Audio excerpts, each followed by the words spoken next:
प्रिय दर्शकों, हम में से बहुत से लोग हैं जो कोई भी अच्छा काम करते हैं तो पुण्य मिलने की आशा में करते हैं। अगर आप भी कोई काम ये सोच के कर रहे हो कि मुझे इस काम करने के बाद पुण्य मिलेगा, तो आप गलत सोच रहे हो, क्योंकि केवल निस्वार्थ भाव से किए गए कार्य का ही हमें अच्छा फल मिलता है। तो आइए दर्शकों, इसे हम एक कहानी में समझते हैं। एक शहर में एक सेठ रहते थे। सेठ ने एक दिन ऐसा संकल्प लिया कि वो 10 साल तक प्रतिदिन कथा सुनेंगे। उनकी यह इच्छा था कि उनकी धन संपदा बढ़ता रहे। ईश्वर के प्रति अपना भक्ति भाव प्रदर्शित करने के लिए उन्होंने ये मार्ग चुना था। सेठ जी इस संकल्प को लेने के बाद कथा सुनाने के लिए ब्राह्मण की खोज करना शुरू कर देते हैं। सेठ जी ने कहा सारे ब्राह्मणों का साक्षात्कार लिया। अंत में उन्हें जैसा चाहिए था वैसा एक सदाचारी धर्मनिष्ठ ब्राह्मण मिल गया।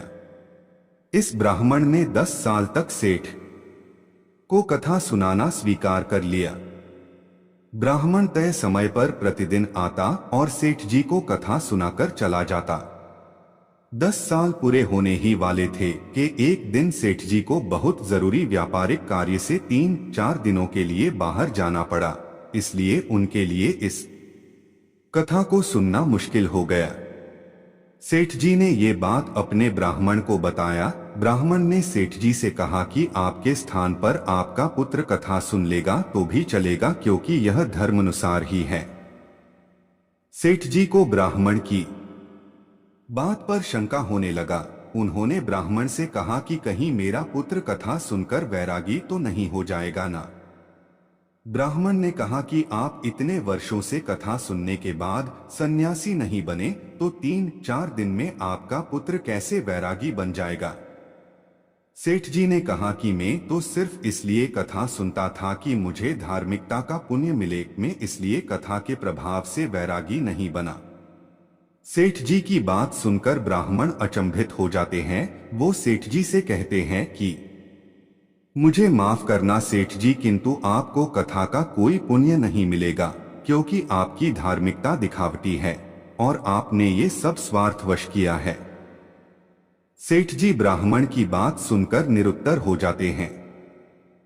वो मन ही मन सोचने लगते हैं कि क्या मुझे अब मेरे इतने सालों तक कथा सुनने का कोई फल नहीं मिलेगा, क्या सब व्यर्थ हो गया। सिख, आप जब ईश्वर की भक्ति निस्वार्थ होकर करते हो तभी आपको उसका फल मिलता है। स्वार्थ के साथ किए हुए कार्यों का कोई फल नहीं मिलता है। तो प्रिय दर्शकों, आज का वीडियो में इतना ही। दर्शकों, इसी तरह और भी नए पुराने जानकारी देखना और सुनना चाहते हो तो कमेंट और लाइक अवश्य करना, और साथ ही सब्सक्राइब करते समय बेल आइकन ऑल पर सेट करना ना भूले। धन्यवाद।